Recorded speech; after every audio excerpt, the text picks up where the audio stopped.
আজকে একটা বিষয়ে কথা বলবো, সেটা হচ্ছে দেখেন এই যে হিরো আলম আর রিয়ামনির ঘটনাটা, এটা কি ভাইরাল ভালোবাসা বলবো না ভাইরাল ভন্ডামি বলবো, এ বিষয়ে কথা বলবো। দেখেন রিয়ামনি কিছুদিন আগে ওই যে একটা ছেলের সাথে নামে কি যেন অভিনয়, কি ওর নাম জানি না, কি নাম জানি, ওর সাথে ফষ্টি নষ্টি করলেন এবং হিরো আলম কি করলেন, কিছু লোকদের যা তাকে ধরলেন বাড়িতে, একই বাসায় একই বেডরুমে ধরলেন এবং তাদেরকে আসলে কোর্টে চালান করা হলো। কিন্তু এই যে অবৈধ কাজ কারবার, এই কার্যকলাপের জন্য বাংলাদেশে মনে হয় কোনো আইন নেই, যার কারণে তাদেরকে ছেড়ে দেওয়া হয়েছে। এবং কিছুদিন পর কালকে একটা ঘটনা ঘটলো, এই যে হিরো আলম সে নাকি হচ্ছে ঘুমের ওষুধ খেয়েছে।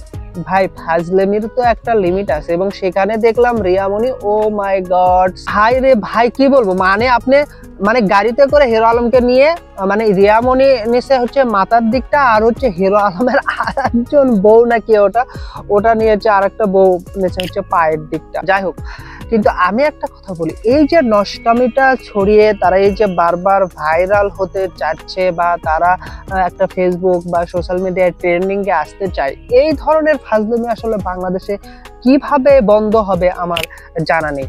দেখেন, একটা নষ্টামিরও তো একটা পর্যায় থাকে, একটা ফাজলামিরও তো একটা পর্যায় থাকে, ফাতরামিরও তো একটা পর্যায় থাকে। মানে একজন ছেলের বাসায় গিয়ে ফষ্টি নষ্টি করে আবার যখন ঘুমের ওষুধ খেলো, আবার আইসা গাড়িতে করে তাকে মাথা তার হাতে নিয়ে তার সেবা করতেছে, এবং সেটা ভিডিও করে তার সাথে সুন্দর একটা গান লাগিয়ে ছেড়ে দিয়েছে এই রিয়ামনি। এবং আবার বলে হাসপাতালে খাওয়াচ্ছে তুলে তুলে, সেটাও মনে করেন ভিডিও করে ছবি তুলে পোস্ট করছে। ভালোবাসা কখনো ছেড়ে যায় না, আসল ভালোবাসা গঠন করতে লাগে দুইজন, এবং ভালোবাসা নষ্ট হয় তৃতীয় পক্ষের কারণে। তৃতীয় পক্ষটা যদি তুমি এখন বাসায় গিয়ে দেও, তা তো তৃতীয় পক্ষটাকে আনলো কে, তৃতীয় পক্ষটাকে দিল কে? তুমিই তো দিলা ভাই। সোশ্যাল মিডিয়াকে পুরো নষ্টামিতে ভরে ফেলেছে এই যে এই হিরো আলম রিয়ামনিদের মতো কিছু পাবলিক। এদের থেকে আমাদের মুক্তি নেই। তো মুক্তি নেই কেন? ওই যে বললাম, আইনের হাতে তুলে দিল, ধরা পড়ার পর তো তারা বের হয়ে আসলো। তারা এখন কি করবে? তাদের থামানোর কোনো আইন নেই, এই নষ্টামি থামানোর কোনো আইন নেই, তাহলে তারা তো এই নষ্টামি গুলো করবেই। কারণ কি আছে, কিছু পাবলিককে আবার দেখলাম তাদের পোস্টে গিয়ে লাভ রিয়েক্ট দিচ্ছে, স্যাড রিয়েক্ট দিচ্ছে, কেউ কমেন্ট করে ভাই আলো বাতাস সবই দিচ্ছে। ভাই রে ভাই, আসলে ওদেরও আর কি দোষ দেওয়া, আমাদের পাবলিকেরও তো দোষ আছে।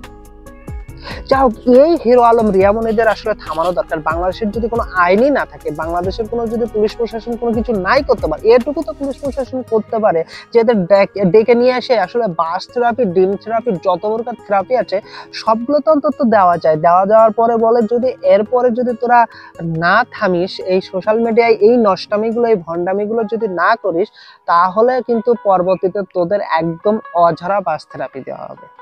অন্তত তো থামতো।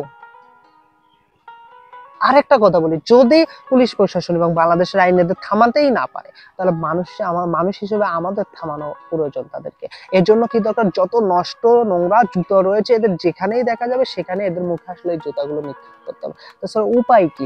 মানে পুরো সোশ্যাল মিডিয়াকে ভণ্ডামি নষ্টামিতে এরা ভরে ফেলেছে। এই যে রিয়ামনি আর হিরো আলম, এদেরকে নিয়ে আপনার মতামত কি? অবশ্যই কমেন্ট করে জানাবেন। ধন্যবাদ।